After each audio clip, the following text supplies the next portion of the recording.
Welcome, everyone, for joining me today. Hopefully, we'll proceed without challenging glitches. We haven't had that happen before. Thank you, B. As I was saying earlier, our communications will happen in the chat. And for 99 responses, I'll be able to see what you write. But Doug, my co-host, will be paying attention to what happens in the chat. And so we will use that. And I'll move to sharing my screen, which is not showing what I need right now. So excuse me while I bring that on. Okay. Back to Zoom. You may have heard earlier that technology often troubles me, but hopefully this will be the last time.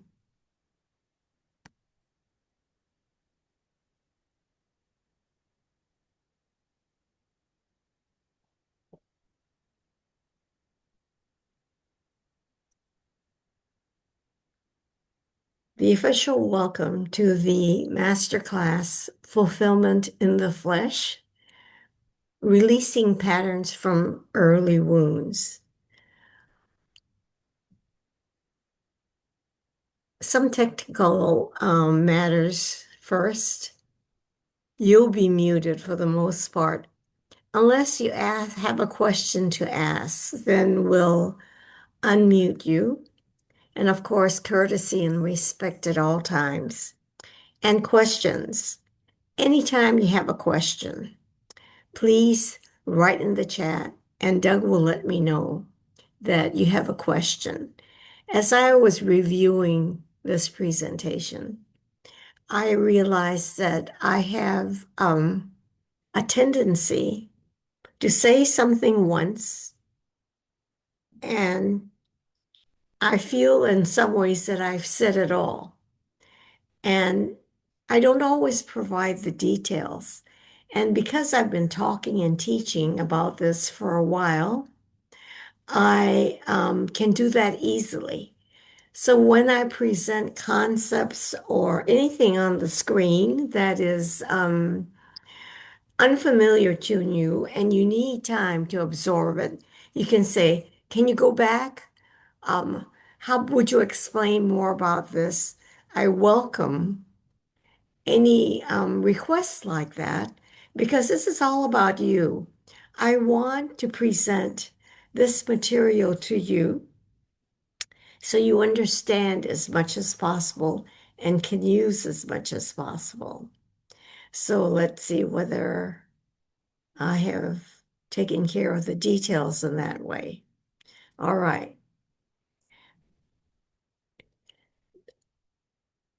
Returning to the very beginning, I am going to first introduce myself. In 1981, I earned my PhD in clinical psychology. And since that time, I've been working with clients, first at UC Berkeley at the Counseling Center, and then in private practice. In that time, I have also expanded my training in healing, energetic healing, 4 years at the Barbara Brennan School of Healing over 20 years ago. I have studied with numerous personal development people on and on. And so, in short, I have a lot of official experience. That's a short sense of my bio. But I want to tell you my story. Um, I wanted to have a picture here of a young child holding her heart because you see the happy face. Well, that's me. Not always happy, but pleasant. And the hand over the heart represents what I didn't know. So on the outside, I looked professional. With my PhD in hand and from 1981, I had what it took to open the doors through professional opportunities. And that's how I spent my adult life, being a successful professional. But underneath, I felt restless. I kept seeking all the personal development, healing things I can throw in there that I also explored how to make money online, MLM, multi-level marketing, and so forth. And looking back, I didn't realize I was trying to fill the heart that that child is holding. Addition to that, you saw I am Japanese American, and Stoicism was a way of life. This is how we handle emotions. What I mean by this is that we generally don't open to feeling. We are stoic. We bury them. We ride over our feelings. Then, added to that, no one ever told me this, but I got the idea that whatever difficulty, struggle you had, it wasn't anything to try to solve or to heal. Rather, they are challenges to build your character. So, both Stoicism and this idea of building character led me to neglect my inner life for years. Happily, 10 years ago, intuition nudged me, whispered to me, listen to the cries of your heart. It was startling. I can see myself on the sofa, pen and pad in hand, writing this chapter. I did not know about what, but it was due. And this phrase came to me. So, as if entranced, I just followed that voice and started opening to listening to my heart.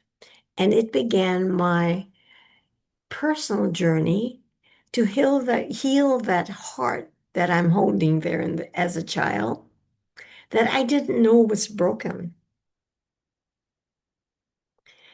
And that journey led me to finish the chapter, then write a book, listen to the cries of your heart, and begin my specialty in inner child healing. And I worked with clients. 5 years after that, I got another nudge from intuition.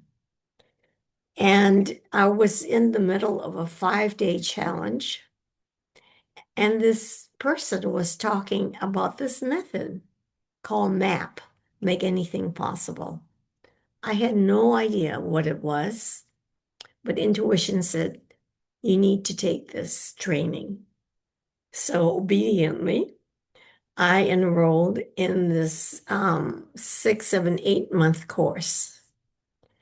And it turned to be one of the big blessings of my life because it allowed me to work with myself and others with a gentle, powerful way to heal trauma parts, inner child wounds, quickly, effectively. What a gift. So, for decades, I gave little attention to my heart, the successful professional on the outside. Today, I live aligned with my heart. I have healed enough of my inner child to connect with the wisdom of my heart, with my spirit, and with love itself. So, in short, I move from surviving successfully into thriving, which I didn't know a thing about. So I live from my sole purpose. This is how I come to you to present what I have learned so you don't spend decades if you take seriously what I present today. And I hopefully, in the way, the words that I choose, the time I spend on anything today will reflect my connections to you. So, right now, as a invitation, feel yourself connecting with me on the heart level so that I can use that connection to inform whatever comes out of my heart and my mouth. So we're going to make use of the chat in terms of the workshop masterclass in this particular way. Say yes in the chat if you know about searching and doing things, more and more things, because there's an answer you're looking for. Just seeking and seeking and seeking. How many of you know what that means? Taking courses, reading books, joining programs. Put a yes in the chat if you ever felt emptiness, boredom, lack of motivation at work, life in general, getting up in the morning. Although you're successful on the outside, put a yes in the chat. Some people can relate to that.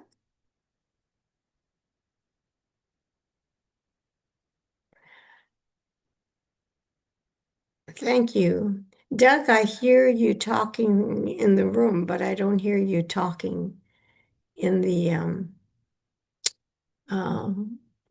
presentation. Uh, Hang on, people. I have to figure out why this is happening.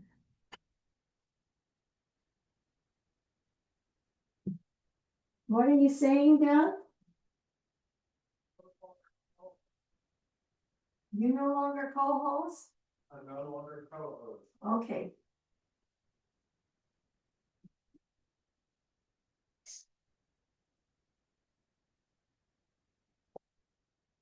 All right, so I'm going to stop the screen share so I can make Doug a co-host and see what that is all about.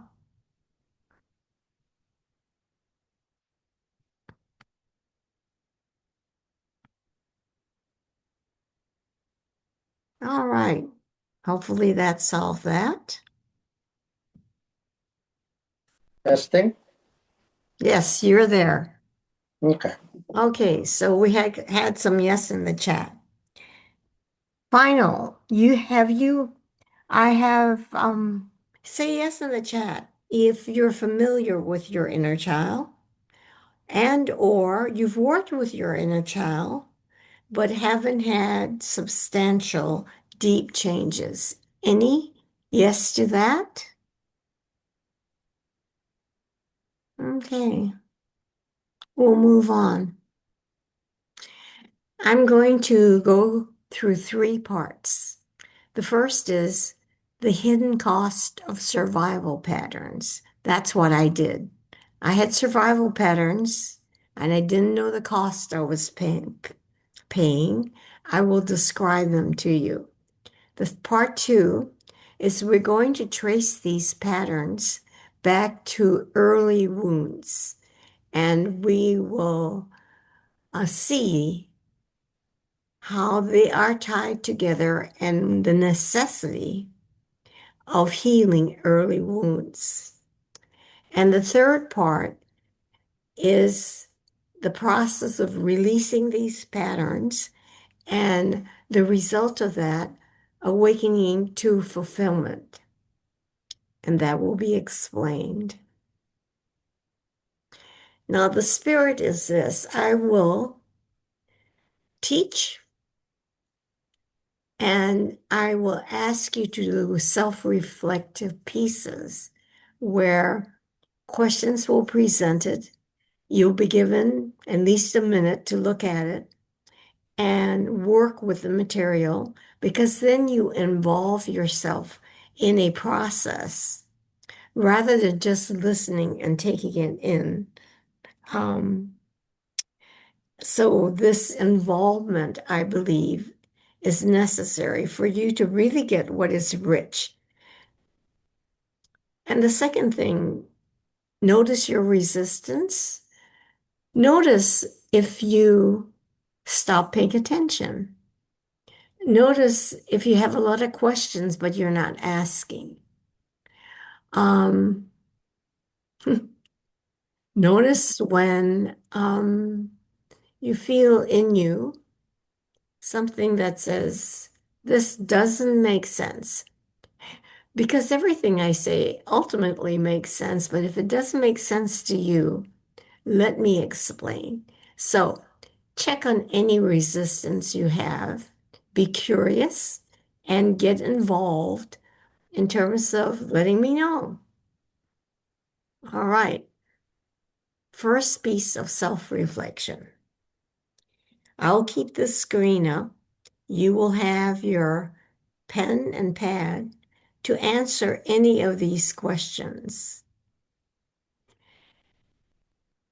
What ways does your success, either at work or in life relationships, feel empty? Or you notice restlessness, boredom, or a lack of joy? Maybe it's in your work, maybe relationships. Maybe it's how you wake up each day. Just be honest with yourself. I'll give you 1 minute to reflect. Why are you here on a class on fulfillment? What's missing for you in terms of fulfillment? I will start timing.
All right.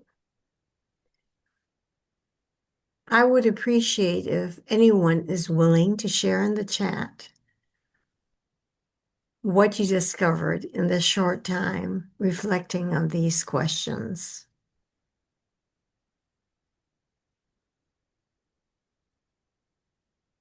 Um, I can comment on mine, Yes? clarity about my purpose. Alan says holding self-worth and not giving it up so easily. Alana says no matter how successful, still looking for love and acceptance from others. Perfect. You are all talking about what we're going to discuss further. Anyone else? Uh, I don't know what his or her first name is, but uh, Sajeda said not feeling connected to my worthiness. Okay, good. Thank you. You're talking on the subject. I appreciate your participation. And I also neglected with the fumbling at the beginning, to thank you. I feel so grateful that you have joined me today so that I can share with you what I've learned. Now,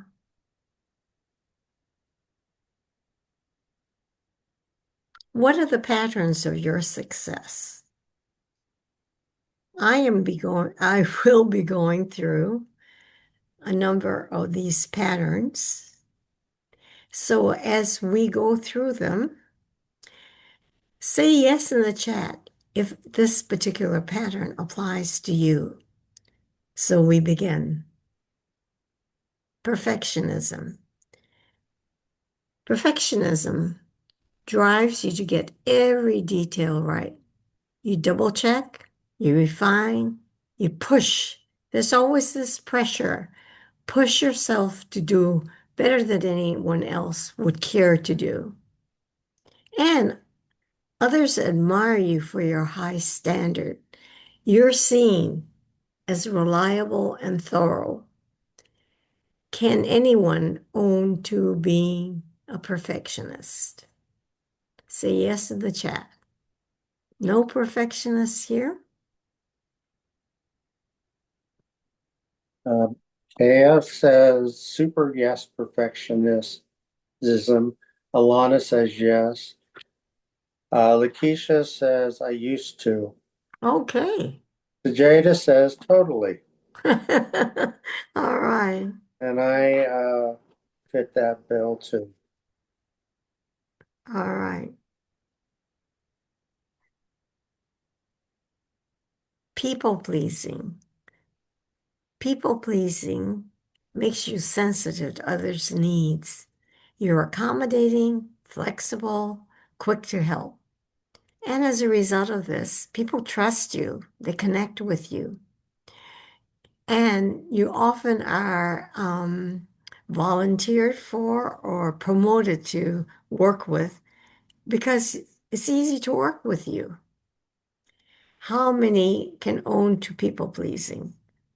I didn't realize to what extent I was a people pleaser.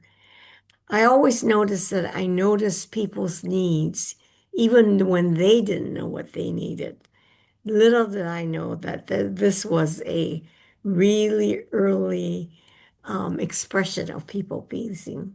So, how many admit to people pleasing? Hmm. One, two, Yeah, yes, very much. yes. Alana, yes.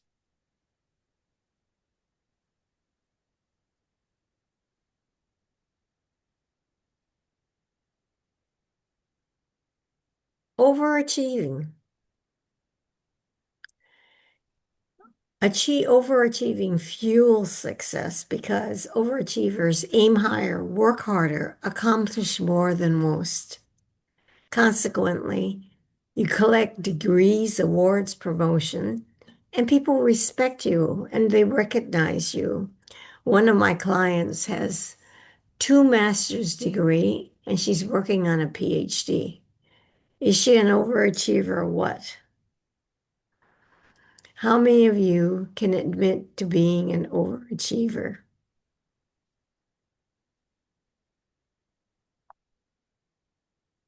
Yeah, says yes. Okay. This one doesn't hit quite it. Yes, and neglected relationships. Okay.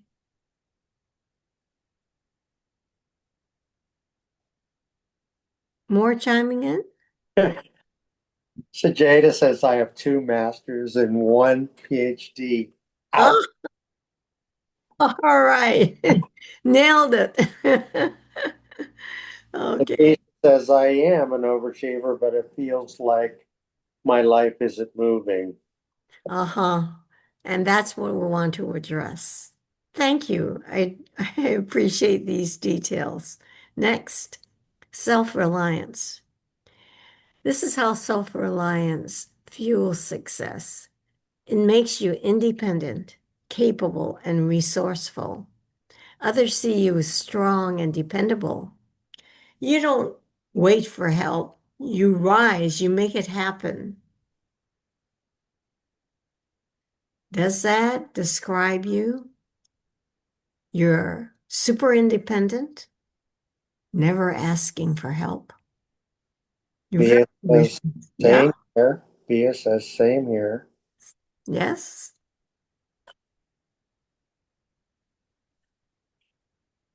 I do that in spades. Okay. I just named a few patterns. Now I'm going to talk about the cost of each pattern. And you can put yes in the chat if this resonates with you. The cost of perfectionism, while it's surviving, it's not thriving because perfectionism comes from a child who learned, someone already said this, love and approval depending on doing things right. That's what the child learned. Mistakes feel dangerous. And this is one aspect of perfectionism I didn't realize I had because making mistakes was something I avoided at all costs. And when I make mistakes, oh my God, it's like I fell into a black hole. So the cost of being a perfectionist is this constant pressure to make things perfect. Small errors feel like huge failures. You rarely rest. Inside, you never feel good enough. How many have a taste of the cost of perfectionism? Try hard not to make mistakes. Feeling the pressure that perfectionism brings up for you. Getting some responses. Not yet. Not yet? Mm, Okay. Okay. But I can cop to the danger that mistakes make. Trivial or serious mistakes. Right. All right. Let's move to the next one. The cost of people pleasing. Again, it's survival, not thriving. This pattern comes from the child who learned that love had to be earned. You keep people happy, you avoid conflict, and you think that that is what um, makes you happy. And the cost is when you're so focused on what others expect and need, you lose yourself and your resentment builds, and you don't know what that resentment is about. But what it's about is that your own needs and longings stay hidden. Ah, and that's why you feel unfulfilled. You're not fulfilling the longings and needs of your heart.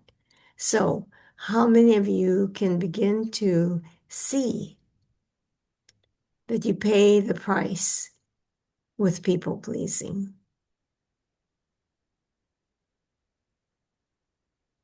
Any responses?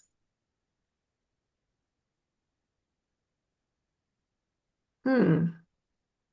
Not seeing them. Okay.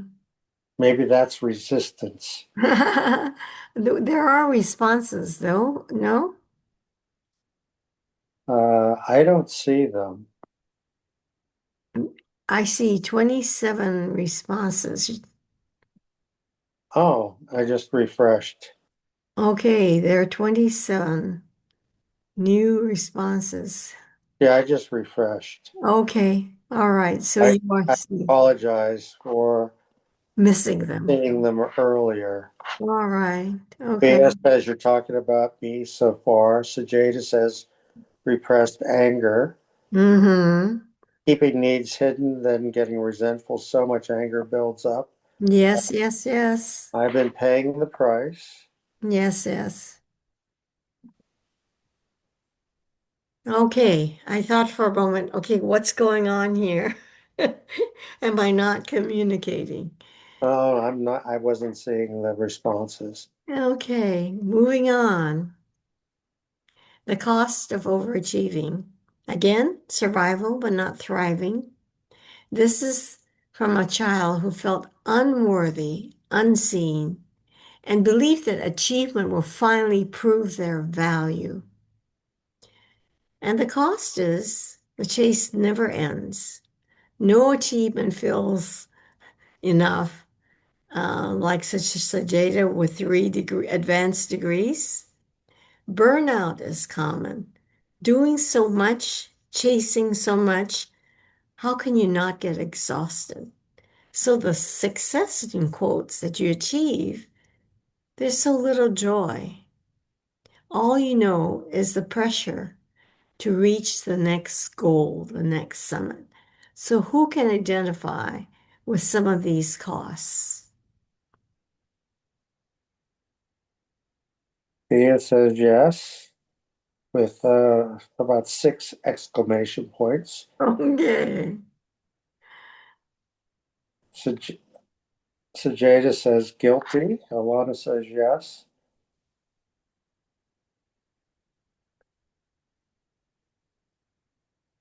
thank you. Lakeisha, me. Little joy and success. Just move on to the next challenge. Right. Thea says again, you're talking about me. My gosh. I'm glad that you all can see what it is I've described here. Now, self-reliance. Again, it's survival, not thriving. This comes from a child who learned they couldn't count on others for safety or care. They had to go it alone. The cost of this is isolation. You have difficulty trusting or receiving support. As a consequence, you hide a loneliness behind your mask of strength. You carry burdens that were meant to be shared. You cut yourself off from intimacy and rest because you don't trust. You didn't believe you could count on others. So, how many recognize that any of this? No, now I can't see the chat at all, Doug, so you have to let me know. Ah, okay. Yes, we're getting. 100% on Alana. Mhm. Lakeisha says me. All righty.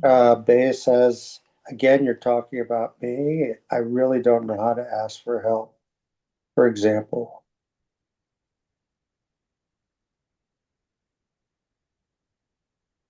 How about people offer help and you say, no, I can do this? That's another way. You keep being the one to do. Yeah, that's what B said. All right. Thank you. We're on the same page. Now I'm going to just list a number of other inner child patterns and just look at them. We're not going into detail. So here they are. Hyper responsibility. It's kind of like super self-reliant. You take charge in your family, in your relationship, in your at workplace, being the responsible one, or being a control freak. And you control by excessive planning, organizing, because you want to make sure that everything is successful. So teams just love to have you as part of their team or the leader because they can count on you to organize and tell people what to do. You have control. People can say yes in the chat if it applies to them. Competitiveness, it also fuels success because you strive to be the best, pushing yourself faster, harder. Workaholism, tireless dedication, long hours, productive, getting results. You're committed, unstoppable.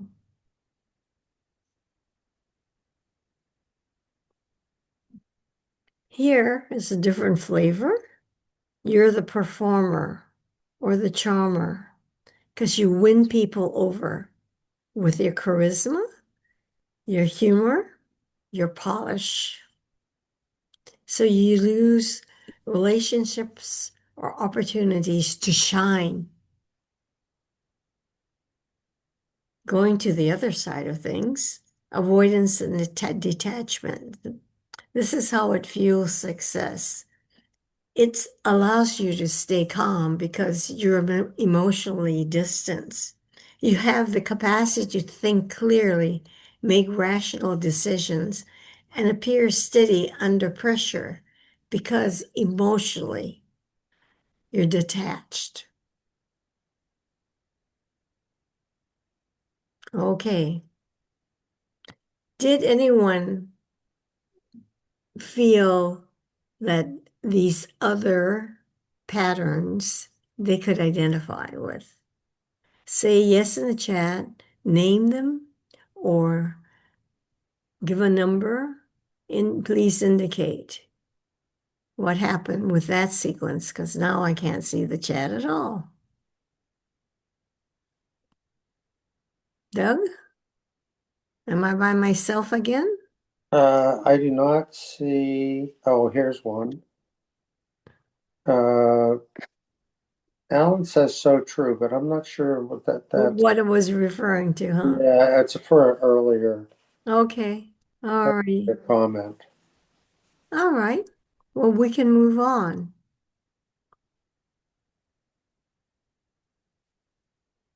The signs of the inner child. The inner child is known through triggers of anger, of fear, of sadness. Anger is the loudest, and um, I teach on that topic a lot. Beliefs. These are the impressions that the child gets of him or herself when they're wounded and the impressions that they have of the world.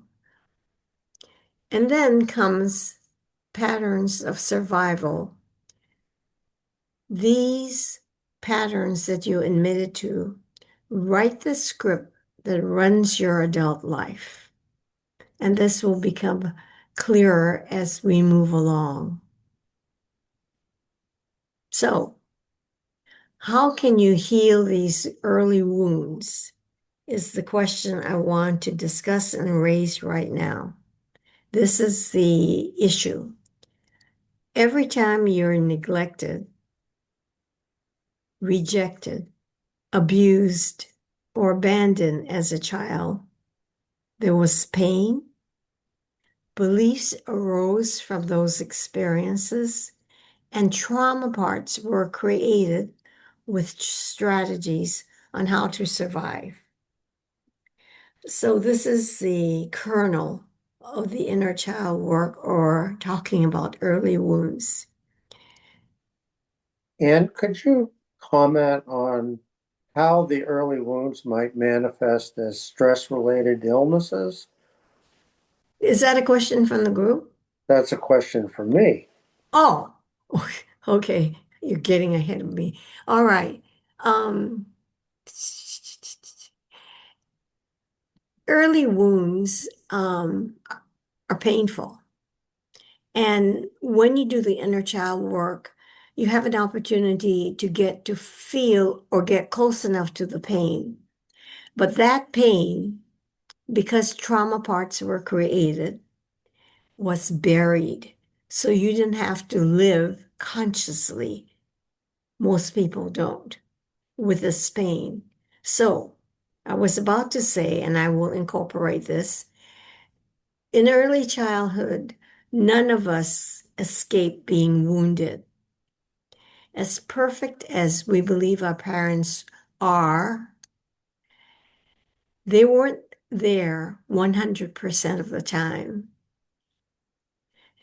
There were times when they couldn't be there or neglected you, didn't come to your cries fast enough, that in that painful experiences, you felt no one was there, no one was caring from you, no one was loving you, and so forth. A childhood wounds. Now, when you have abusive parents or angry parents who are into the pain and anger, or parents who beat you, that makes it really clear that you were wounded. So, what about the pain? The trauma parts bury the pain. And when they lie unacknowledged, when you don't do healing work as an adult or maybe as a teenager, that pain just lingers. And the more decades you live, the less work that you do to heal in your inner world, that pain begins to fester.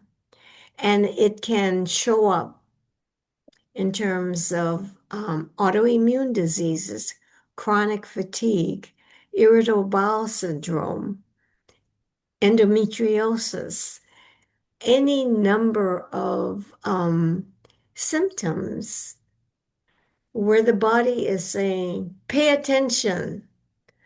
There is something that is so important, essential, and this is how the body does it.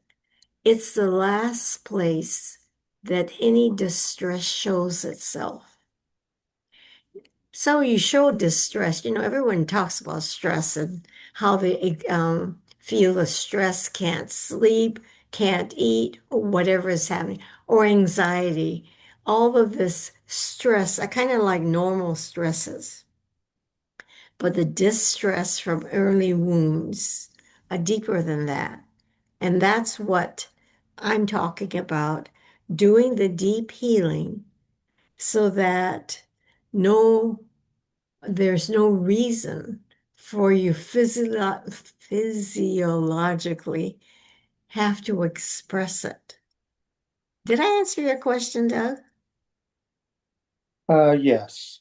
Okay. So, anyone have a question about this concept? Each of us were wounded as children. Well, the thing that I've struggled with is that a lot of the wounds have been absence of things. Yes? Like absence of love, absence of nurturing. ab- Yes. Yes. they've been harder to suss out for me. Oh, okay. Um, I mean, I have some of the other things going on, like, anger in the family, etc. But what proves to be difficult is the absence of things. this is a deep question, and I would say that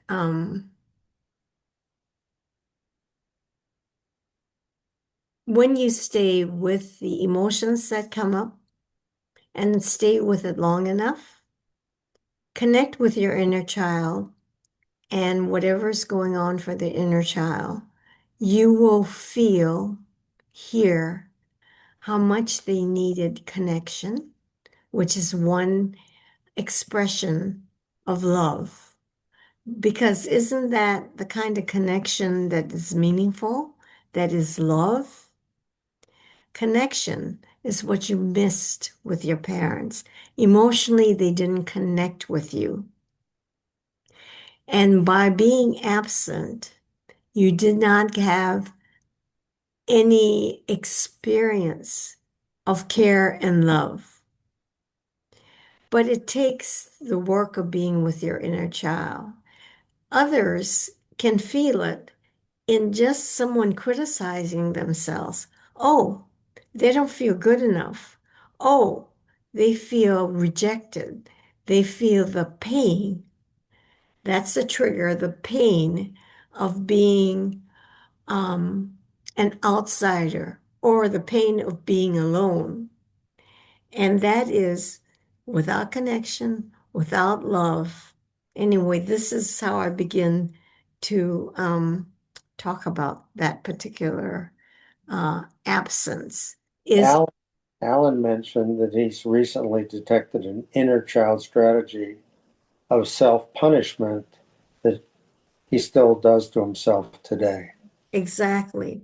So this can arise in a different form, but when I do the inner child work, ultimately, when we get to these deep levels, we discover that what was done to us, we learn to do to ourselves. We learn to neglect ourselves, just like when we were children, or we learn to punish ourselves just as we were punished as children. So good for you for detecting that punishment aspect of inner child work. Okay, so this is part two. Whew, I've got half an hour to get through two major sections. Here we go. This is the connection of wounds, inner child beliefs, and survival strategies. Okay, the wounds come, as I've explained in different ways just now, of being neglected, not feeling loved, like not ever feeling that you were held. You had this connection with your mother and this holding. Each of you put your arms around yourself and hold this feeling of connection, of being held. You may not have had that. And then, of course, an unstable environment where there was constant fighting, parents were at work, your siblings were fighting. Um, there was scarcity in the home, not enough food, all of this, all of that can lead to the wounding. You, as a vulnerable person without resources, got wounded. And this leads to the impressions that we call inner child beliefs. I'm not enough. If I weren't enough, if I were important enough, if I deserved it, none of this would have happened to me. Or when they're young, they're told, stop being so emotional, stop being so sensitive. Or they had emotions and they were ignored or scolded, or you were. So these impressions, you get the message. I'm not enough. My feelings don't matter. Or I must do it all myself. No one else is going to do it. So this leads to the strategies that we talked about: perfectionism, people pleasing, self-reliance, wounds to beliefs to strategies.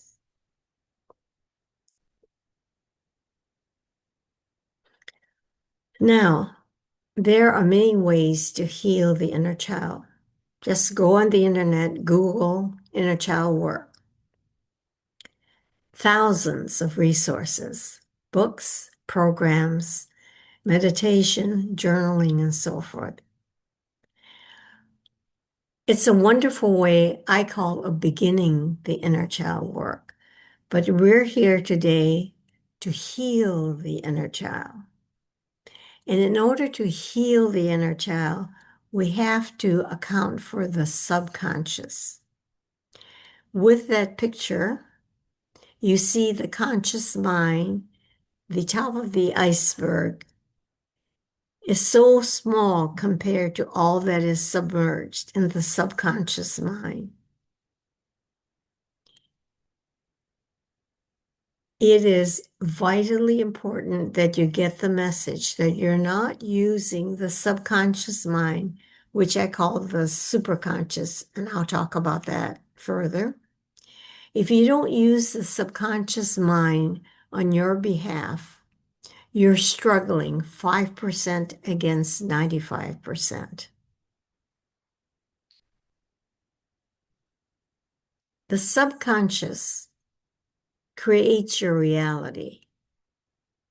I repeat, the subconscious, that 95%, creates what you're experiencing right now, what you can hear right now, or see right now, or any experience you have in the day. 95% comes from the subconscious. To say it's powerful is an understatement. The message in some way of this masterclass is, please take seriously your subconscious mind because of its power. This is what the subconscious contains: core beliefs, emotional memories, all the hurts of childhood, grade school, teenage years, adulthood, all the traumas, emotional memories, and all the protective patterns that we talked about, the inner child wounds, and of course, the subconscious responsible for all the automatic behaviors we have of walking, of running, of driving, eating, breathing, and all of that, and our nervous system responses. And if you really want to get into deeper material, we can talk about symbolism and archetypes and so forth. But for the purposes of healing, we need to realize that core beliefs that drive how you see the world, see yourself, live your day, live in the subconscious, and all the painful memories and the patterns we've talked about, and the inner child wounds from which they come are all in the subconscious. So this little cartoon, I thought, captured it. We have met the enemy, and he is us. The subconscious in us can be the enemy. If our lives are just wonderful, everything is just as you would dream it should be, you wouldn't be here. And one huge answer is we've got to look in the subconscious and empower ourselves to work with the subconscious, to take care of all that doesn't serve, that lives there. That's the quote enemy. Now, MAP, Make Anything Possible, is a system that I have learned and been using for 5 years. It's a system that trains your subconscious to treat and heal the pain and results of childhood wounds. Once trained, we call your subconscious the superconscious, which is a divine expression of you. So this is the holistic view that we have of each of you, and maybe you have of yourself. I hope so. And that is, you have a higher power, a higher mind, or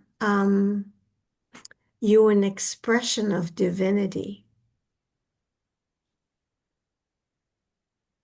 The subconscious can be trained so that it expresses a divine aspect of you, your divinity, We call this a superconscious. It can be the magic genie in your pocket to help you heal.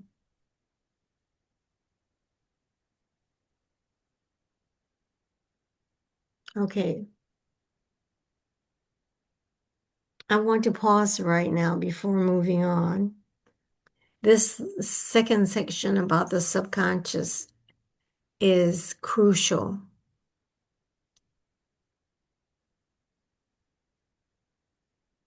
Anyone have any questions? Or say yes in the chat if you realize how important your subconscious is to healing, to your wholeness, to making your life better. Say yes in the chat if you realize the importance of the subconscious. Hypnotism uses the subconscious. There's a number of yeses from Alan, Alana, Bia. Good.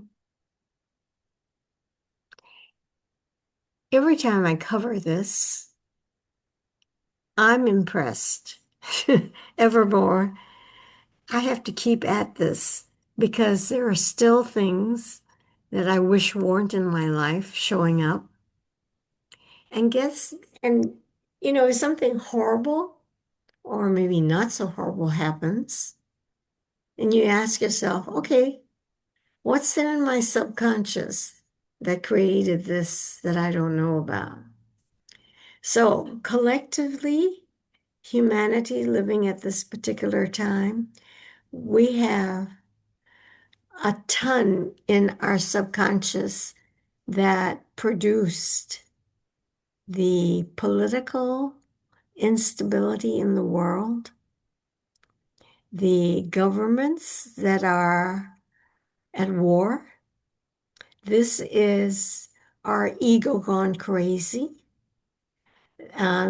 This is our anger that is not owned.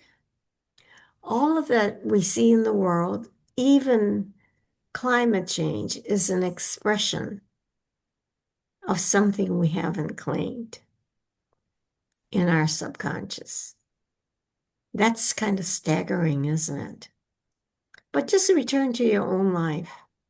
How was yesterday? How could it have been better? Then you look and say, okay, this could have been different. This is what I wish would happen. Then I say to you, what in your subconscious could have created that?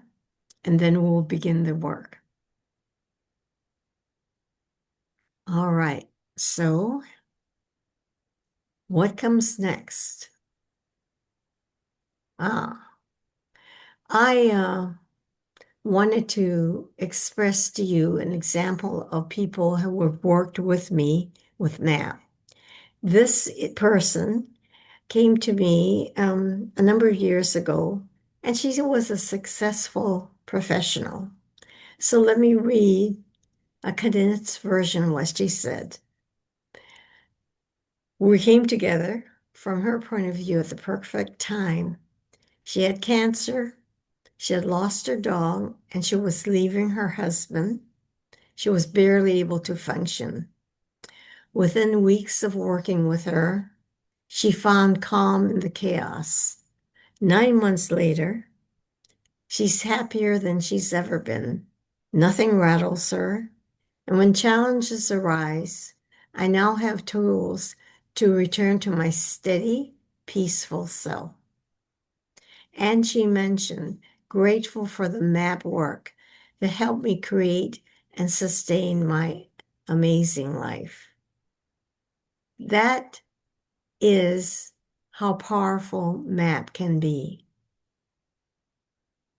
Oh, while we're doing this, let's do another one.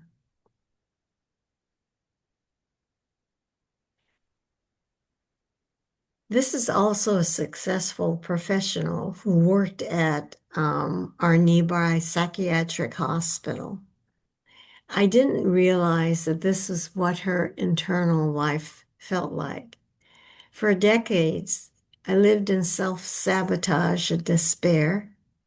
reduced to panic attacks and suicidal thoughts. Until Ann and Map, I didn't see how buried childhood trauma drove my life. With her help, I shifted from daily suicidal urges to living with stability and mental wellness. Each session continues to reveal and heal hidden wounds. MAP has been a true blessing. I haven't met with this woman for a couple of years. She is well um, in the space she needs to be, choosing work, activities, and a life that meets her heart. And I'm so glad I went back to find this. This is not about me. I'm just privileged to work with such a powerful tool as people's subconscious or superconscious. These are my commercial endorsement of the process. Okay, let's see what's next. So I usually talk about this in the last 5 minutes of the presentation. So, before I do that, let's go back to this. Having heard briefly about the superconscious, the possibility of connecting with a part of you that can be such an effective, deep healer. What is your response? Is it true? Are you skeptical? Are you curious? Do you want to talk more about it? Do you have questions? I'd like to hear from you before moving on. So please write in the chat where you are at this point, where you admitted to these patterns, the cost of these patterns, and maybe a sense of the wounds, and maybe having touched upon some of the beliefs that were described. Where are you in terms of where are you now? Please share in the chat. And Doug, would you let me know what we're getting? Alan says, when I have time off work, I connect with his inner child, etc. But once daily routine returns, get back into old habits of self-blame. Right. Thank you. Andy, is it? Is it Andy or Alan? No, I think it's Andy. Andy, you're right.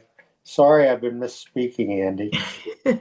So, Andy, that's why the conscious efforts that are popular and what people use are not effective because it only provides a certain amount of relief.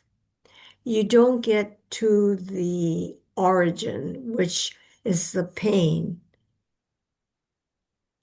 and connecting with that pain with the power of the subconscious to heal it.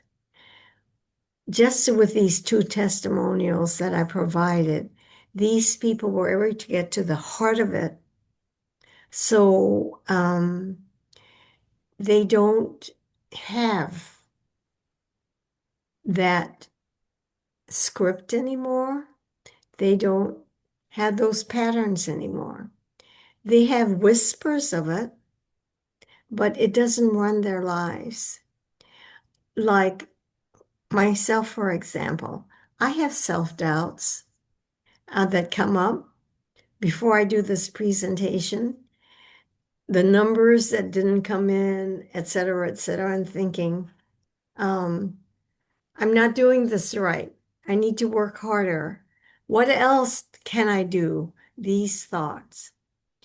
And happily, I return to my tether, my wholeness, which for me is my connection to spirit.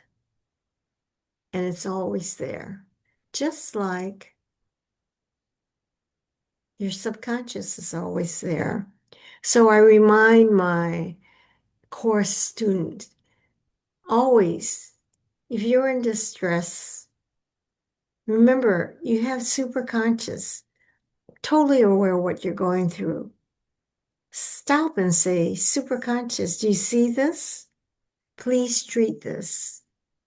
And if you don't find relief after a while, there may be resistant parts, which is getting deeper into the map process. But Andy, the important thing is consciously you can do only so much. And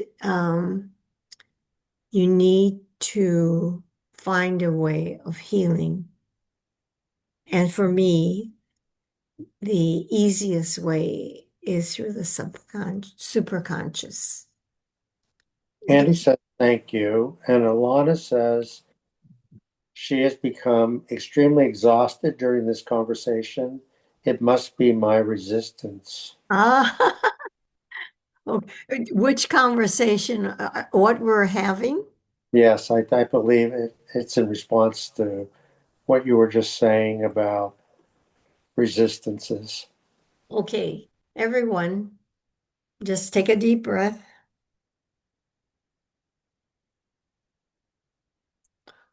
and breathe out a big sigh.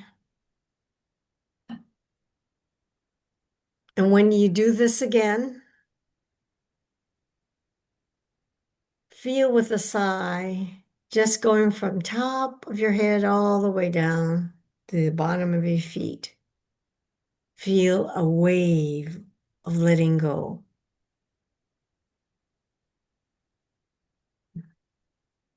Good. Now I'm going to talk about resistances. You know the pattern of self-reliance, the lack of trust that you may detect you have because of childhood wounds. You find yourself being super independent. This is a pattern that keeps you from looking at what it is that I'm talking about and what I'm offering. It is the trauma parts so committed to your survival. They say, we can't let go. Survival's the main thing. If we allow trust at something, open to something and be trusting, that's letting go of survival. Cannot do that. So, in other words, in this process of working with the trauma parts, one of the big issues, the trauma parts are committed to your survival, and they were created very early in life. And they believe that if they let go of their survival patterns, whichever ones they are, they create danger for you. And that's why they were created, to protect you against danger. So this is what may be coming up for any of you in hearing what I have to say.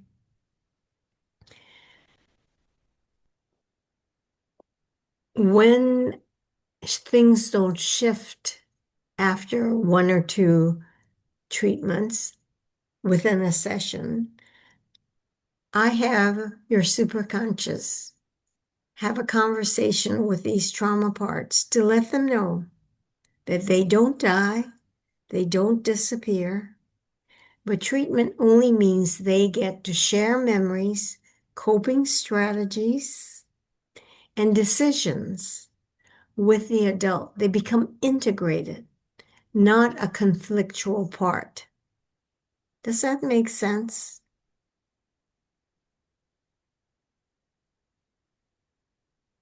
So now I want to move to the belief in scarcity of resources, where you say, I only have so much time. I have only so much finances.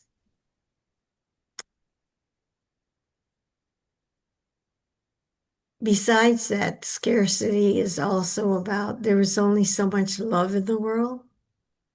There is only so much abundance in the world, et cetera, et cetera. The belief in scarcity that we acquire really on prevent us from so many opportunities. Just think about it. You have to have so much money. You can't have more because there's only so much for me because I grew up in scarcity of love, of luxury, of money, of resources. So this is a challenge about your belief in scarcity. And then a big one, you resist exploring the possibility of diving in to the richness that your subconscious can provide you because of this core belief. I'm not worthy, I'm not deserving, I'm not good enough. Something like that.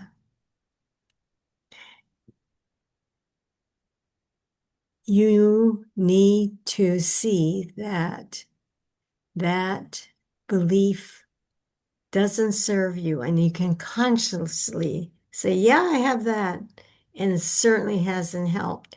I need to put this belief to rest. So these are the three pieces of resistance that I picked up in presenting this material. So say yes in the chat if you would like to resist the patterns of the inner child that we spoke about and others that you don't know. Or you've tried to change these patterns before and you still have them. Say yes in the chat if you'd like to know and live from wholeness and empowerment. Andy says yes, Alana says yes, Bia says yes. Cool. Thank you. Thank you. Then the time spent here with you has been very worthwhile.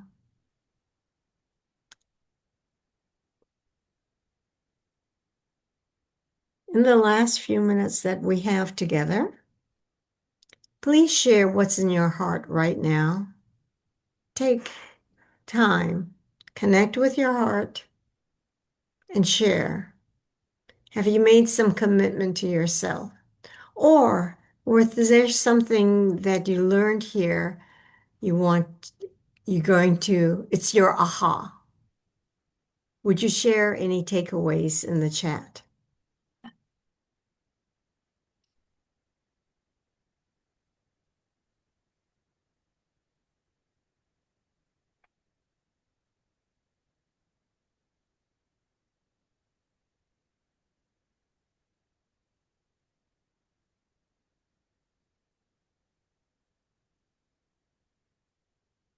Do we have any? Andy says, want to keep myself safe while looking for love and avoid types of relationships of the past. Alana says, I'm still carrying much more pain than I had thought. Good. Thank you, Ann and Doug.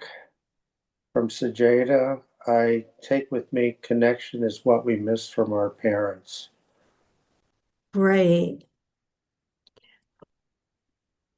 I want to address this painful relationships.